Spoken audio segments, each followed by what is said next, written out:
Hi friends. இப்போ தான் கொஞ்சம் முன்னாடி மழை வந்து கொஞ்சம் பெஞ்சிட்டு இருந்துச்சு. திரும்ப ஸ்டாப் ஆகி திரும்ப நல்லா பெஞ்சிட்டு ஸ்லோ ஆயிடுச்சு. இப்போ ஸ்டாப் ஆயிடுச்சு. என்ன ஆகுதுன்னு தெரில. இப்போ திரும்பவும் கொஞ்சம் கொஞ்சமாக ஸ்டார்ட் ஆக ஆரம்பிக்குது.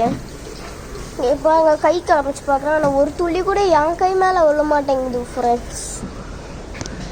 கீழே எல்லாம் பாருங்க, மழை துளியெல்லாம் விழுந்துட்டு இருக்குது. நல்லாவே தெரியும். பாருங்க, மழை துளியெல்லாம் விழுந்துட்டே இருக்குது.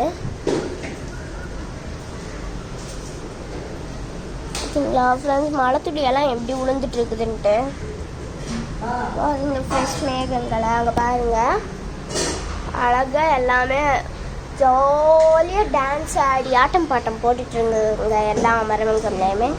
ஆனால் ஒரு ஆளை கூட கீழே காணோம். நிறைய பேர் ரெயின் கோட் போட்டுக்கிட்டு நிறைய பேர் ரோட்டுக்கிட்ட நின்று குளிச்சுட்டு இருக்காங்க. நீங்கள் இந்த மாதிரி ரோட்டில் நின்று குளிச்சுருக்கீங்களா? இந்த மாதிரி நீங்கள் சென்னையிலலாம் இந்த மாதிரி மழையை பார்த்துருக்கீங்களா? ஜாலியாக குளிச்சுருக்கீங்களான்னு சொல்லுங்கள். ஆனால் நான் குளிச்சதில்லை. கம்பெனியில் மட்டும் நீங்கள் குளிச்சிருக்கீங்களா குளிக்கலையா சொல்லிடுங்க. சென்னையில் அதுவும்